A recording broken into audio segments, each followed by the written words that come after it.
안녕하세요. 저는 얼마 전 사랑하는 사람과의 결혼식을 엎은 38살 미혼녀입니다. 결혼 생활을 해보기도 전에 예비 시댁과 문제가 생겼고 그걸 해결할 수 없어서 결국 연을 끊게 되었는데요.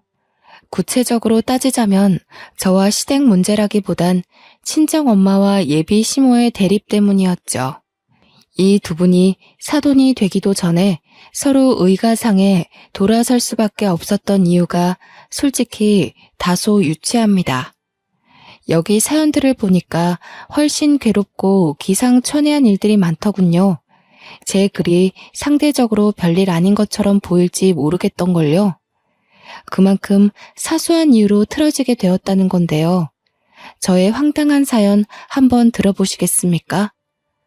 저는 제 또래 나이의 예비신랑과 작은 기업에서 평범하게 사랑을 키웠습니다. 사내 연애였다는 거죠. 태생부터 날씬했던 저와 달리 예비신랑은 선천적으로 덩치가 있는 사람이었는데 동그란 덩치와 어울리게 상당히 순둥하고 귀여운 성격을 가지고 있었어요. 제가 빠지게 된 매력 중에 하나였죠. 곰돌이 같은 남자를 좋아한 제게 예비신랑은 안성맞춤이었고 그래서 제가 먼저 접근하여 만나게 된 거예요. 예비신랑은 쑥스러움도 좀 많았는데 적극적인 제 표현을 늘 부끄러워하더라고요. 만나볼수록 사람이 거짓말도 잘 못하고 진정성도 있고요. 제가 좀 더 좋아해서 쫓아다녔던 기억이 여전히 생생하네요. 그만큼 좋아했어요. 결혼을 할 정도로 끌려서 프로포즈도 제가 먼저 했거든요. 솔직히 예비 신랑이 좀 소극적인 부분이 있어서 저를 부담스러워할까 싶었는데 다행히 제 프로포즈에 한 번에 응해서 안심했었죠. 우리는 상견례 날짜를 잡기 전 양가 댁에 같이 찾아가 먼저 얼굴을 비출 계획을 짰어요. 그게 예비 신랑 제안이었는데요. 우리 집에 먼저 들리자는 예비 신랑의 의견을 수용하여 저는 엄마와 날짜를 잡았고 우리 엄마를 만나러 가게 되었습니다. 우리 엄마는 계곡 주변에서 펜션을 운영 중인데 아빠와 일찍부터 사별하여 도시 생활을 정리하고 산 주변으로 빠져나와 살고 있던 중이었거든요. 저도 엄마가 쓸쓸할까봐 같이 살고 있어요. 직장과는 거리가 먼 편이라 교통이 좀 불편하긴 하지만 자차로 1시간 정도는 엄마를 위해서 헌신할 수 있잖아요.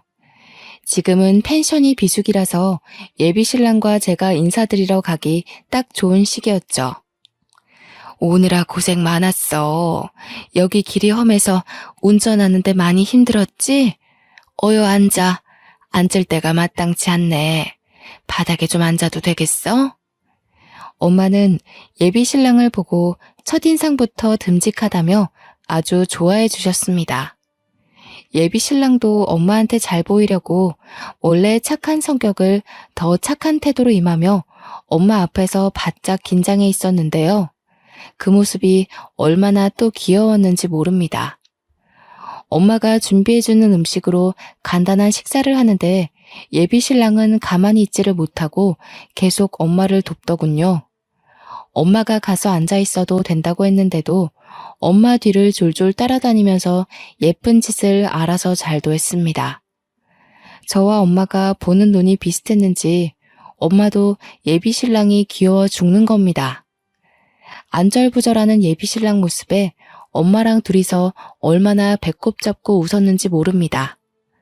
그렇게 우리 엄마와 예비 신랑과의 첫 만남은 아주 좋았습니다. 예비 신랑도 엄마가 많이 웃어주니 좋은 사람 같다며 마음이 편했다고 하더군요. 예비 신랑이 예비 처가댁에 보여준 예의에 보답하고 싶어서 저도 예비 시댁을 뵙기 전 엄청 마음의 준비를 하였습니다. 잘 보여야 해서 머리부터 발끝까지 단정하게 풀세팅했고요. 남편에게 미리 시부모님의 정보를 따내 예상치 못한 일이 없도록 대비하려고 노력했죠. 그렇게 시댁을 방문하는 날이 되었을 때였습니다. 그동안 단련했던 마음가짐을 한 번 더 단단히 하며 예비 신랑을 따라 집 안으로 들어갔는데요. 예비 시댁 식구들을 보고 좀 놀랐던 건 다름 아닌 풍채였습니다. 예비 신랑한테 시부모님이 뭘 좋아하고 싫어하는지, 어떤 며느리 타입을 선호하시는지 이런 것만 물어봤지, 예비 시부모님 외관에 관해서는 전혀 생각도 못했거든요. 아마 매일 우리 엄마와 함께 지내다 보니 시댁도 우리 엄마 정도의 체격이라고만 생각했던 것 같아요. 일반 사람들 체격이 그러하니까요.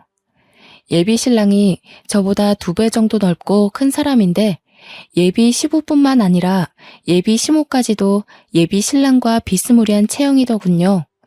풍채 때문인지 집이 넓은데도 상대적으로 좁고 사람이 더 거대해 보이는 느낌이 있었습니다. 솔직히 속으로는 그 덩치가 주는 압박감에 크게 당황했으나 저는 최대한 티를 내지 않고 밝게 인사를 드렸어요.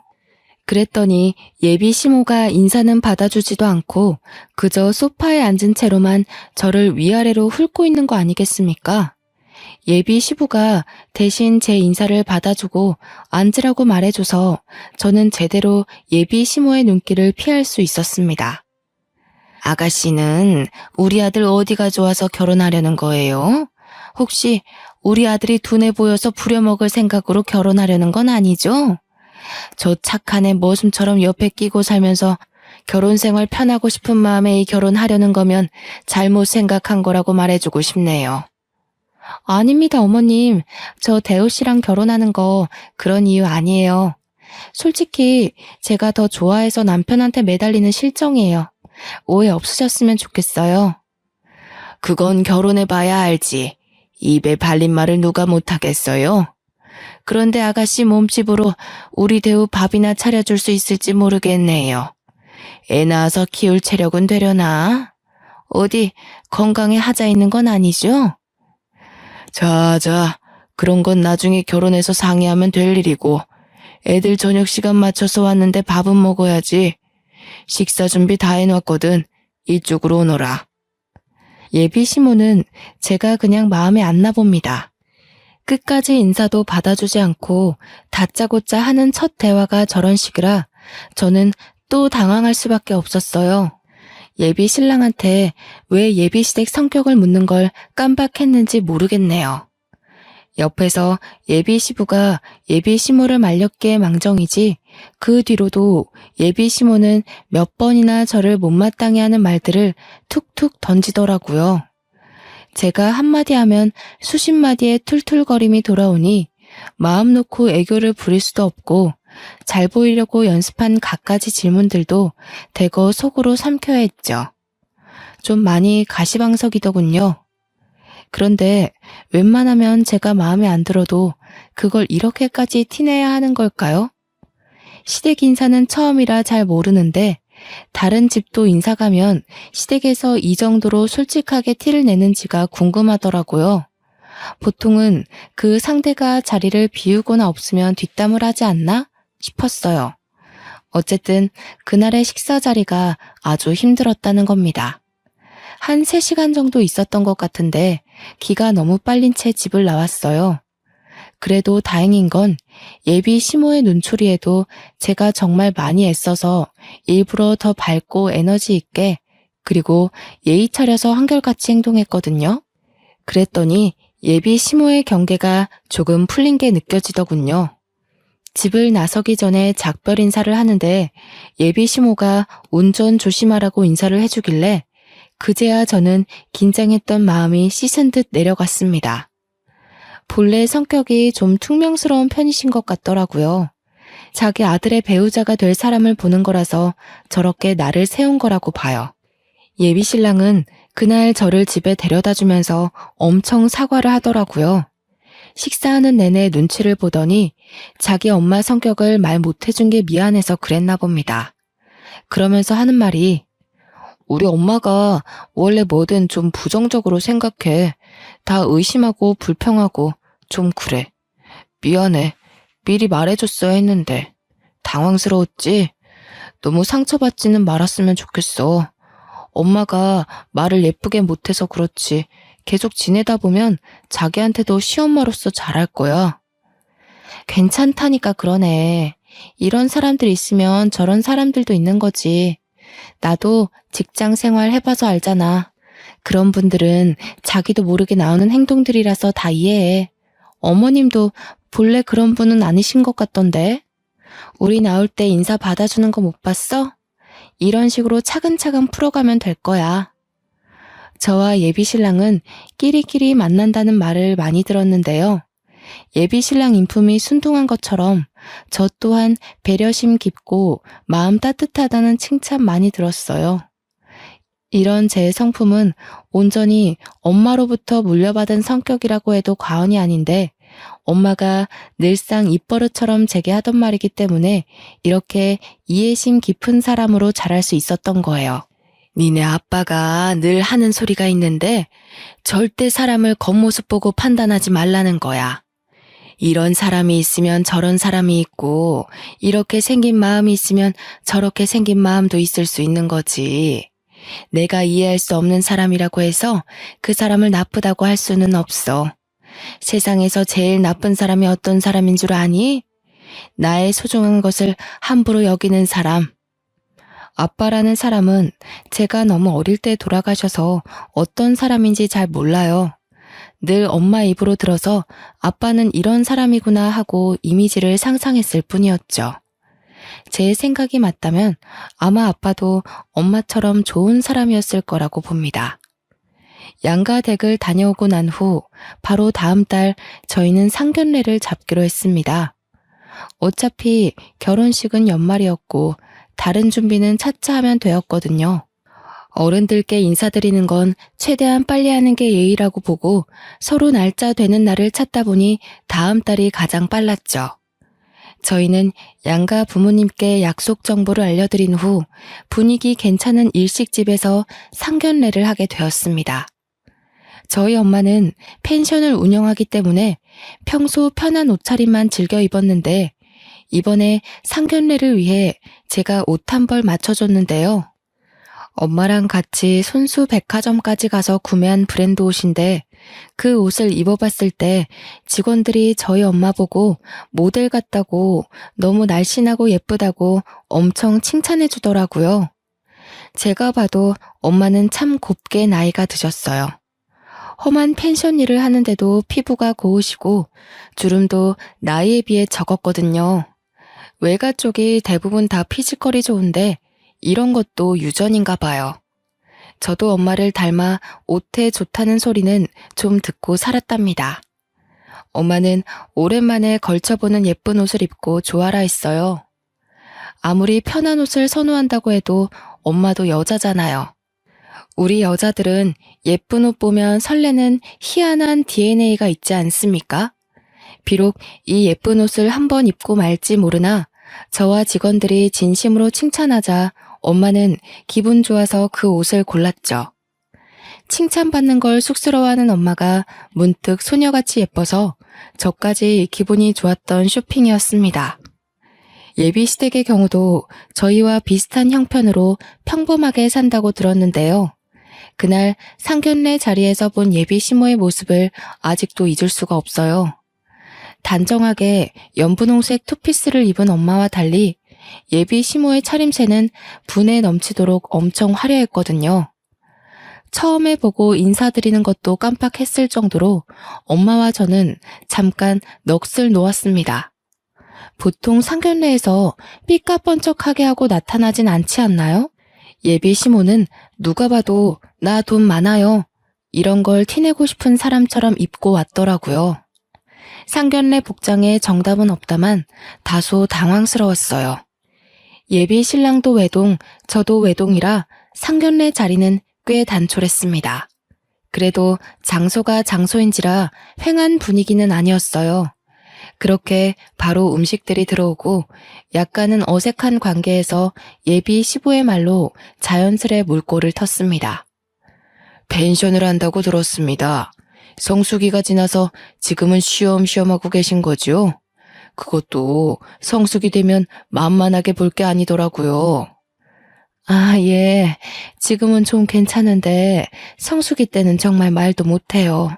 계곡 오는 사람들이 얼마나 많은지 매년 놀란다니까요. 언제 한번 펜션 놀러 오세요. 제대로 대접하겠습니다. 예비 시부와 엄마는 사돈끼리 주고받을 만한 안부를 전하면서 조금은 어색한 기운을 거두려 애썼는데요. 정확히는 예비 시모 빼고 모두가 자리의 분위기를 위해 서로 조심하고 있었죠. 그러나 예비 시모가 뛰어들면서 상견례의 잔잔한 분위기가 큰 파동을 치기 시작했습니다. 이제 뭐 식구가 될 사이니까 한마디 해도 되겠지요, 사부인? 처음 볼 때부터 느낀 건데 우리처럼 나이 있는 사람들은 이렇게 어느 정도 풍채가 있어야 해요.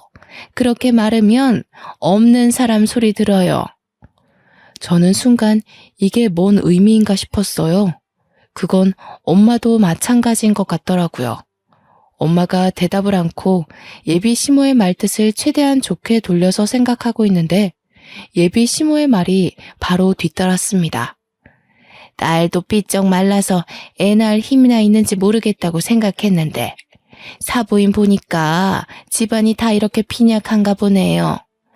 세약이 될래야 뭐 아직 젊으니까 감안할 수 있지만 안사돈께선 신경 좀 쓰셔야겠어요. 요즘엔 다 늙은 사람이 살없이 그렇게 홀쭉하면 뒷소리 나와요. 아, 펜션 비수기라서 장사가 좀 어려우신 거예요?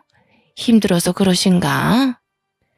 예비 시부가 말려서 예비 시모가 입을 다물긴 했다만 예비 시모가 우리 엄마 몸매를 지적했다는 건 이 공간 안의 사람들이 전부 이미 명확히 들은 사실이 아닙니까? 우리 집안이 그렇게 막 마른 체형은 아닌데 예비 시댁과 함께 있으니 상대적으로 우리 집안이 삐쩍 말라 보이긴 했어요. 그렇다 해도 첫 만남에 이런 노골적인 멘트는 좀 실례 아닌가요? 그보다 예비 시모보다 저희 엄마가 한 살 더 많거든요. 나이로 유치하게 굴고 싶지 않은데 예비 시모가 매너 없이 나오니까 제 마음이 약간 삐뚤어지더군요. 아니나 다를까 예비 시모 빼고 예비 신랑과 예비 시부는 이미 가시방석인 표정이더군요. 제가 예비 시모 성격을 이미 알기도 했고 예비 신랑한테 들은 게 있으니 이해하고 넘기긴 했는데요. 그래도 우리 엄마를 향한 지적이다 보니까 마음이 계속 불편하더라고요. 저는 아빠 없이 엄마랑만 단둘이 이 나이까지 살았어요. 제게 엄마는 소중한 순위를 매길 수 없을 만큼 제게 전부인 사람이라고요. 또 엄마가 그랬잖아요. 가장 나쁜 사람은 나의 소중한 것을 함부로 대하는 사람이라고. 그 당시 그런 말이 왜 떠올랐는지 모르겠다만 제 기준 나쁜 사람이 예비 시모인 것만 같은 마음이 들었어요. 그래도 참았습니다. 일단은 엄마가 참고 있기도 했고 이 상황을 불편해하는 예비 시부와 예비 신랑의 입장을 생각해서였죠. 제가 좀 말랐죠? 선천적으로 살이 안 찌는 타입이라서요.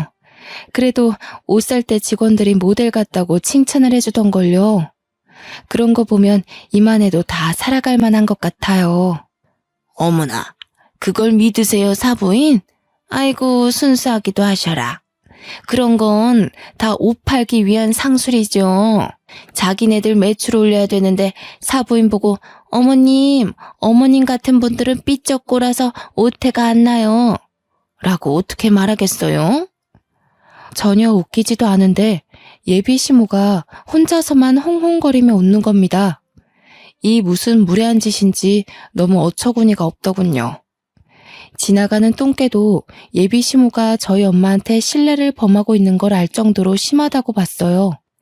나 행복하게 결혼하는 걸 보여주려고 만든 상견례 자리인데 괜히 저희 엄마만 기분 상하게 한 것 같아 엄마에게 너무 미안하더군요. 차라리 그 자리에서 참지 말고 예비 시모한테 한마디 해줄 걸 그랬어요. 지나고 나니 그 자리를 그냥 넘긴 것이 후회가 됐습니다. 상견례가 끝나고 저와 예비 신랑은 엄마한테 사과를 했어요.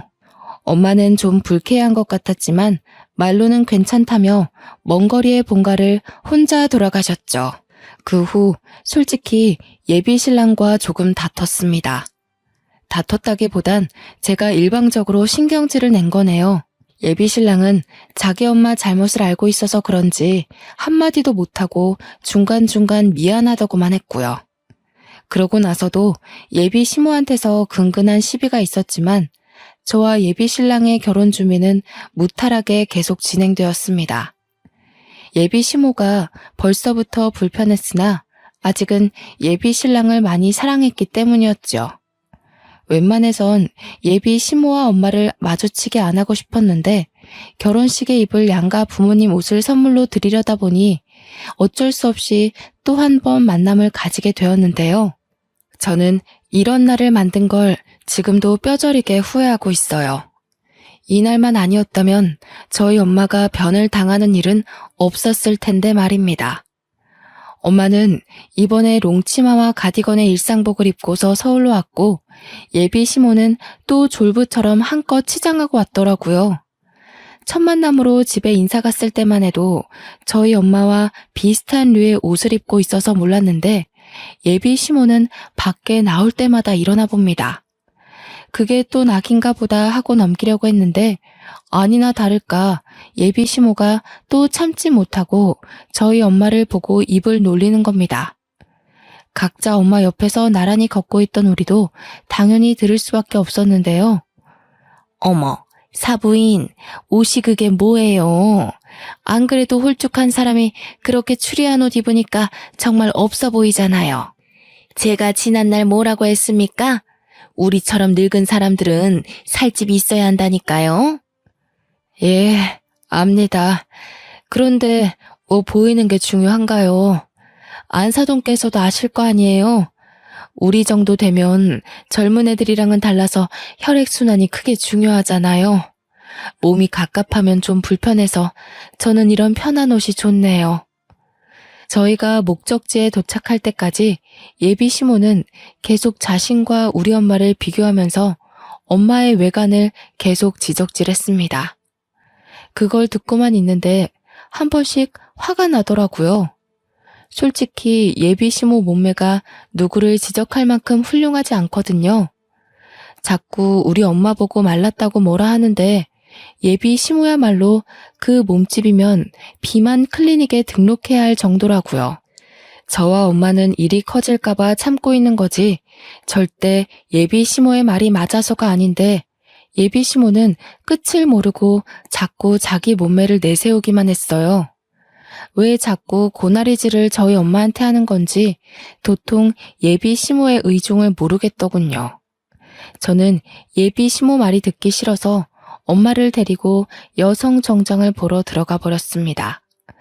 직원의 안내를 받고 엄마는 옷을 입어보기 시작했는데 예비 시모랑 예비 신랑이 멀찍이서 옷을 둘러보기만 하며 궁시렁대고 있더라고요. 엄마가 피팅룸에 있는 참에 저는 둘에게 다가갔죠. 어머님, 옷 좀 골라보셨어요? 어머님도 하나 골라서 디자인 한번 맞춰보세요. 저쪽에 거울 있거든요. 마음에 드시는 거 몇 개 골라주시면 저희가 봐드릴게요. 안 그래도 말할 참이었는데 요새 누가 이런 걸 입니? 촌스럽게. 이런 거 다 옛날식이야. 어쩜 이렇게 입고 싶은 스타일이 하나도 없을까? 보기 좋게 한복이나 한 벌 맞추면 될 걸 무슨 정장을 입는다고 유난인지 모르겠네. 너희 엄마는 정장이 좋다니? 한복을 입어야 삐쩍 마른 몸이 좀 가려질 텐데. 예비 시모야말로 한복으로 몸매를 가리고 싶었던 게 아닐까요? 입고 싶은 스타일이 없는 게 아니라 입을 수 있는 스타일이 없는 거 아닐까요? 저는 알고 있었어요. 예비 시모 사이즈를 맞추려면 어딜 가나 맞춤 정장을 해야 한다는 걸. 어쩔 수 없으니 그렇게 해줄 생각이었는데 예비 시모는 자꾸 다른 데 가보자고 하더라고요. 한복 매장 없냐면서요. 그래도 한 번 더 꼼꼼히 골라보라고 겨우 어르고 달래고 있었는데 마침 저희 엄마가 피팅룸에서 나왔더군요. 직원들이 먼저 보고 난리가 난 바람에 저희도 다 돌아보게 되었어요. 어머님, 완전 모델이세요. 비율 너무 좋으십니다. 어머님 나이에 이런 세련된 감각 소화하기 쉽지 않은데 어쩜 이렇게 오태가 좋으세요? 정장 계통에서 딱 원하는 비율이세요. 멀리 있는데도 저희 엄마를 향한 이런저런 칭찬이 자자하더군요. 저도 어디 가서 옷에 좋다고 칭찬은 들어봤는데 저런 식으로 직원들이 한꺼번에 모여 칭찬을 하는 경우는 처음 봤습니다. 저도 당황스러웠는데 같이 있던 예비 시모는 오죽했을까요? 뭐 당황스럽기만 했던 건 아닌 것 같더군요. 여기 직원들도 보는 눈이 영 저렴하네. 모델은 무슨 딱 봐도 상술이구만. 네 엄마 아직 멀었다 얘. 내가 그렇게 조언을 해주면 뭐하니? 저런 가벼운 상술에 또 좋다고 넘어가고 있는데. 그만 다른 데 가보자 아들. 그런데 예비 신랑도 하얀 정장 입고 있는 우리 엄마 보면서 깜짝 놀라느라 자기 엄마의 말을 못 들었던 겁니다. 저는 예비 신랑의 이런 솔직하고 순수한 면이 좋았거든요. 이런 성격이 가족이라고 예외는 아닌가 봅니다. 어머님 진짜 아름다우시다. 자기가 어머님 닮아서 날씬하고 예쁘구나. 나 저렇게 고운 분 처음 봤어. 옷이 날개라더니 어머님 같은 분이 걸치니까 완전 소녀 같네. 예비 신랑의 순수한 표현이 너무 진심으로 와닿아서 저는 웃음이 터져버렸습니다. 그런데 예비 시모는 아들마저 저희 엄마를 칭찬하니 더 화가 났는지 다짜고짜 그 큰 덩치로 옷 사이를 헤집고서 저희 엄마한테 가더라고요. 느닷없이 주위의 직원들을 밀어내더니 언성을 높였습니다. 사부인, 나니까 솔직하게 말해주는 건데 정말 빈티나 보이니까 빨리 벗어요. 이렇게 나갔다간 누가 흉 볼까봐 겁나네. 내가 옷 파는 사람들 믿지 말라고 했죠? 얼른 나와요. 한복 보러 가게. 네? 다들 예쁘다고 하는데 왜 그러세요? 안사돈, 저는 이 옷이 너무 마음에 드는데요. 안사돈은 한복으로 하세요. 저는 다른 색상도 몇 개 입어보고 정장으로 할까 싶네요. 못 산다 못 살아. 제가 이런 거 다 상술이라고 했잖아요. 다 큰 어른이 그런 말도 못 거르고 어떻게 살아왔대요? 멀리서 애들이랑 지켜보는데 애들이 차마 말을 못하는 것 같길래 제가 나서서 알려주는 거라고요. 얼른 갈아입고 나와요. 이봐요 안사돈. 적당히 하세요. 차라리 질투가 나면 난다고 얘기를 해요. 안사돈께서 덩치가 크시니까 제 옆에 있을 때 상대적으로 더 거인 같아 보여서 이러시는 거 아닙니까? 저도 사람 볼 줄 아는데요. 부러워도 부럽다고 말 못하는 사람들이 딱 이럽디다. 다 늙은 사람이 유치하게 아직도 이런 걸로 시기를 해요? 뭐라고요? 거인? 무슨 그런 막말을 하시는 거예요? 빈약해서 병자 같은 게 뭐 예쁘다고 제가 부러워하겠어요. 착각도 유분수지. 내 어이가 없어서 정말. 아무리 그래도 우리 이제 2번밖에 안 본 사이인데 무례가 심하네요, 사부인. 제가 하고 싶은 소리네요. 서로 조심해야 할 사이에 왜 이렇게 선없이 구세요? 왜요? 안사돈은 어디 가서 오태 난다는 소리 못 들어봤는데 이런 거 처음 봐서 신기해요? 제발 저까지 유치해지게 만들지 마세요. 어머, 본색 드러내는 것 좀 봐. 살집 없어서 쭈글쭈글해질 사람 신기하고 말고 할 게 뭐 있다고. 그리고 제가 언제 선 없이 굴었나요? 사부인이 선이 없는 거겠죠. 말이 아다르고 어다르다고 저는 조언을 한 거고 사부인은 저를 모욕한 거지요. 알았어. 확실히 덩치 때문에 목청도 크네. 공공장소니까 직원들 곤란하게 하지 말고 소란 그만 피웁시다. 아가씨, 이 옷 마음에 드네요. 그냥 이걸로 할게요. 엄마가 예비 시모를 무시하며 직원에게로 말을 돌리는데 일이 거기서 멈췄다면 우리 결혼이 말아먹진 않았을까요?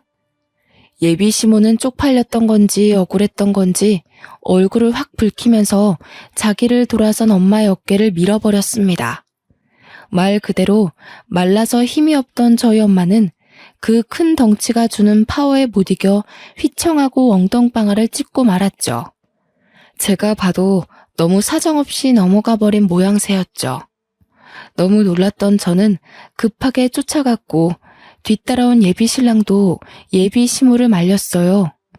저희 엄마는 넘어진 부위가 아픈지 몇 번을 앓다가 얼굴이 빨개져서 이게 뭐 하는 짓이냐고 소리를 질렀는데요.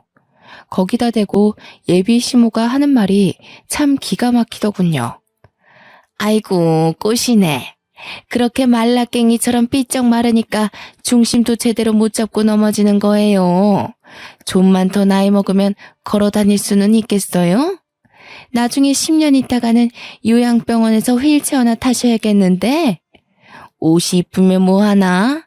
사람이 다리도 튼튼하고 체격이 있어야지. 다친 사람 앞에서 저런 말을 할 수 있다는 게 저는 무척 충격이더라고요.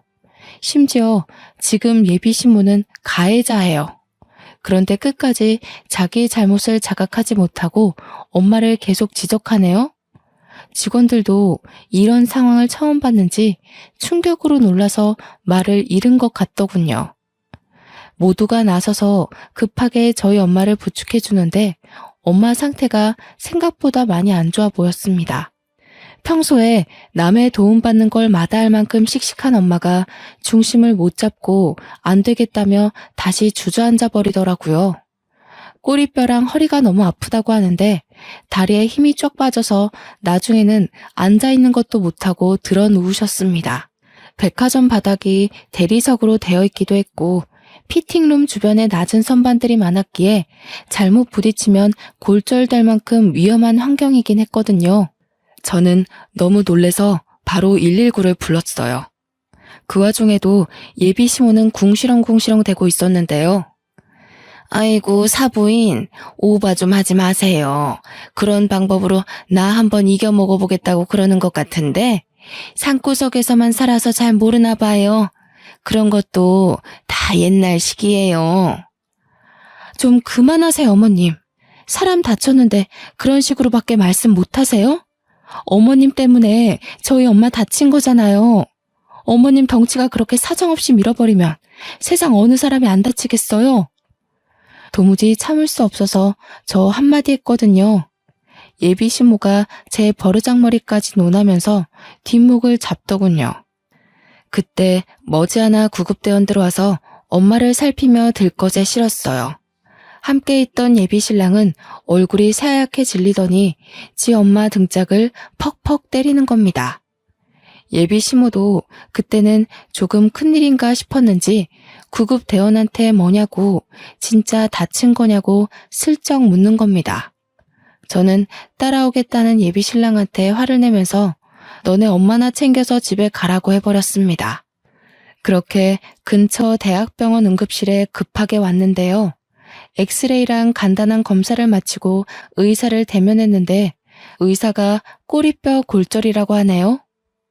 근육도 놀래서 이완주사랑 함께 약도 처방해주고 통증도 심할 테니 입원하고 누워만 있는 게 좋겠다고 해서 당일 입원 수속도 밟았습니다. 그리고 정신없어서 몰랐는데 엄마 머리까지 혹이 생겼더라고요. 아마 넘어질 때 머리도 부딪힌 것 같았어요. 그래서 추가로 MRI 검사까지 마쳤습니다. 그런데 저희 엄마가 진통제를 맞아도 꼬리뼈를 너무 아파해서 그 부분을 여쭤봤더니 의사는 아무래도 선천적으로 뼈가 약한 분이다 보니 충격에 더 영향을 많이 받았을 거라고 나중에 경과보고 수술이 필요할 수도 있다고 하지 뭡니까. 저희 엄마 정말 건강하게 지내셨거든요. 혹시 자기가 저한테 짐이라도 될까봐 늘 건강관리를 해오시던 분이었어요. 한 번도 수술대 근처를 갈 일이 없던 게 저희 엄마인데 생판 남이나 마찬가지인 예비 시모 때문에 엄마 건강에 적신호가 생겼다고 하니까 참을 수 없이 화가 나더군요. 주체할 수 없는 분노에 예비 신랑한테 당장 전화했습니다. 우리 엄마 꼬리뼈 골절됐어. 넘어지면서 행거 쪽에 머리 부딪히는 바람에 혹도 생겼다고. 나 더는 못 참겠거든? 우리 엄마 이렇게 만든 사람 심으로 모실 생각 없고 너랑 결혼 안 할 거니까 네 엄마한테 전해. 폭행죄로 고소할 테니까 경찰서 갈 준비하라고. 자기야, 제발 진정해. 내가 잘못했어. 우리 엄마가 그렇게까지 나갈 줄 몰랐는데 미안해. 내가 진작에 막았어야 하는데. 아니 장모님이랑 뵙기 전에 내가 엄마한테 주의를 줬어야 하는 건데. 다시는 우리 엄마가 장모님한테 아무 소리 못하도록 만들게. 제발 결혼 안 하겠다는 말은 하지 마. 내가 너를 몰라서 하는 소리겠어? 넌 네 엄마한테 꼼짝 못해. 지난번에 보니까 니네 아빠도 니네 엄마한테 꼼짝하시던데? 내가 뭘 믿고 그 집안에서 살겠어. 차라리 나를 다치게 하지. 난 우리 엄마 손대는 사람이랑 더는 상종하고 싶지 않아. 자기 엄마가 그렇게 행동하는 사람인 줄 알면 아들인 자기가 맞거나 남편인 예비 시부가 진작에 바로 잡아놨어야 하는 거 아닌가요?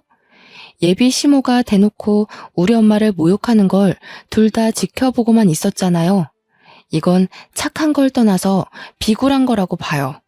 저딴 식으로 남들한테 피해주면서 자기 자존심 세우는 인간 말종인 아줌마나 그걸 말리지 못해 전전긍긍하며 기죽어 사는 남편이나 그걸 그대로 보고 자랐을 아들이나 다 결국엔 같은 근본일 거란 생각이 들더군요.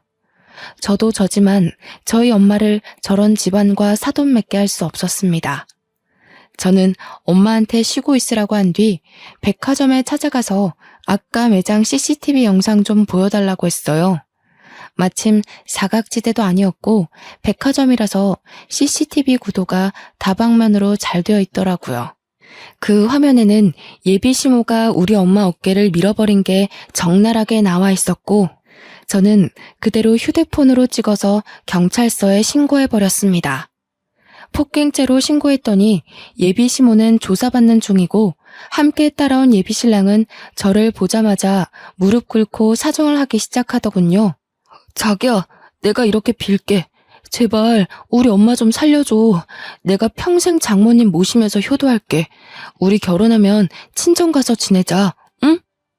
한 번만 더 장모님 소리하기만 해봐. 당신 입에서 장모님 소리 들으면 네 엄마가 내 시엄마 된 기분이라서 별로거든? 제가 왜 봐줘야 합니까? 감히 우리 엄마를 다치게 했는데. 이게 무릎 한번 꿇는다고 될 일인가요?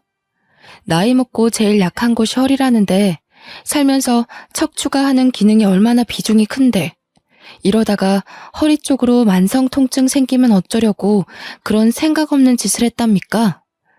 저희 엄마 평생 허리 치료하면서 주기적으로 병원 다녀야 할지도 몰라요. 자기 엄마가 큰 잘못을 했으면 인정하고 벌을 받게 해야지. 우리 엄마 상태 들여다보지도 않고서 무작정 자기 엄마 걱정만 주구장창하는 건 무슨 경우랍니까? 생각할수록 기가 차서 합의해달라는 예비 신랑의 꼴까지 보기 싫더라고요. 근데 더 기가 막힌 건 예비 시모의 태도였습니다. 아들아, 당장 일어나지 못해? 뭘 잘못했다고 무릎을 꿇어? 무릎 꿇을 가치가 없는 것들이야. 어디 젊은 것이 못된 것만 배워서 지 시엠이 될 사람을 경찰에 신고한단 말이니? 너는 이런 여자 뭐가 좋다고 아직도 결혼 타령이야? 말은 바로 하세요, 아줌마.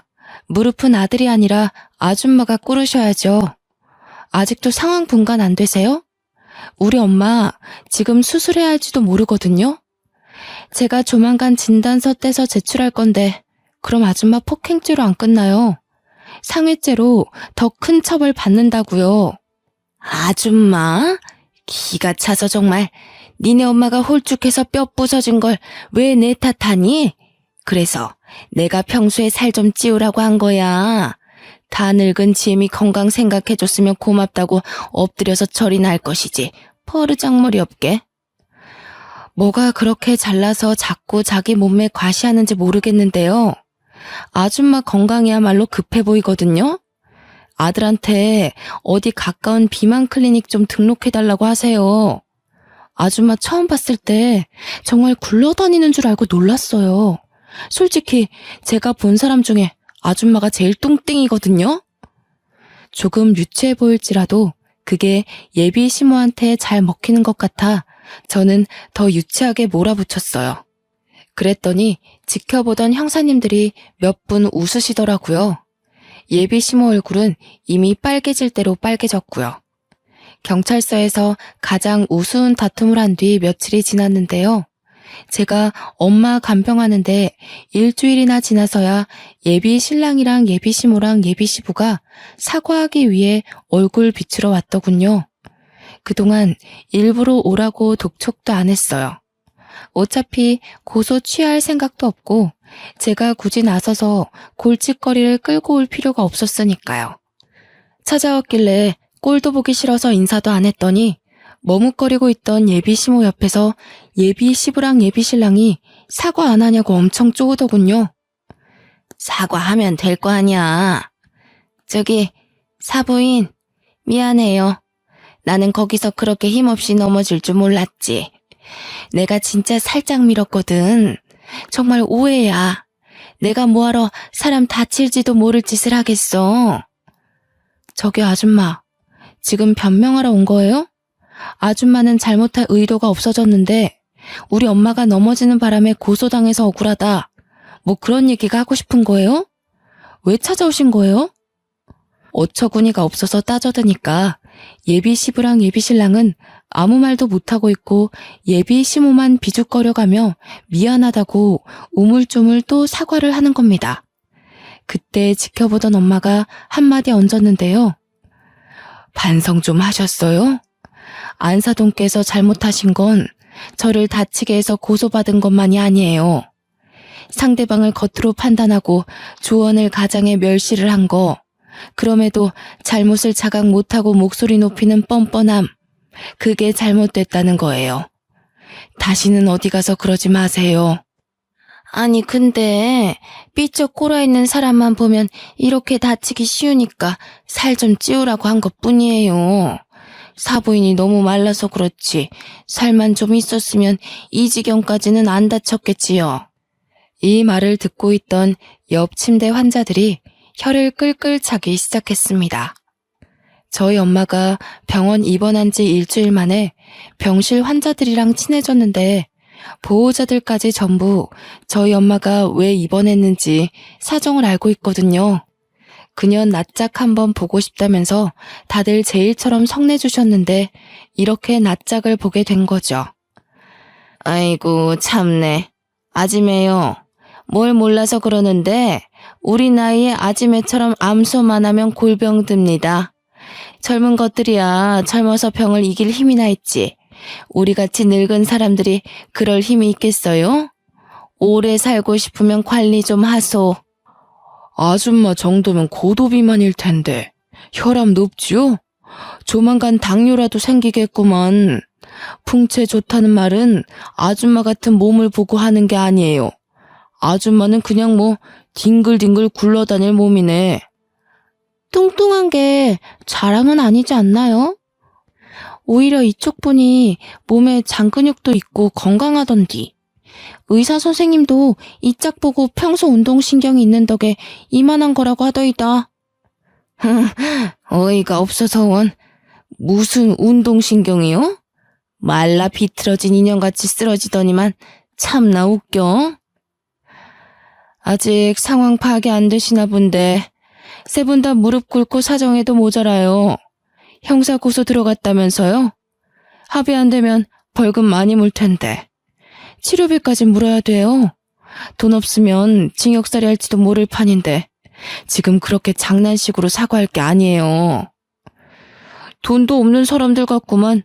아줌마, 이 병원 오는데 메이커 덕지덕지 얹고 온 거 보니까 돈 많은 척 보이고 싶었나 본데 우리 아들이랑 며느리가 여기 의사거든요? 요즘 돈 많은 사람들 그렇게 안 입어요. 더 감추지.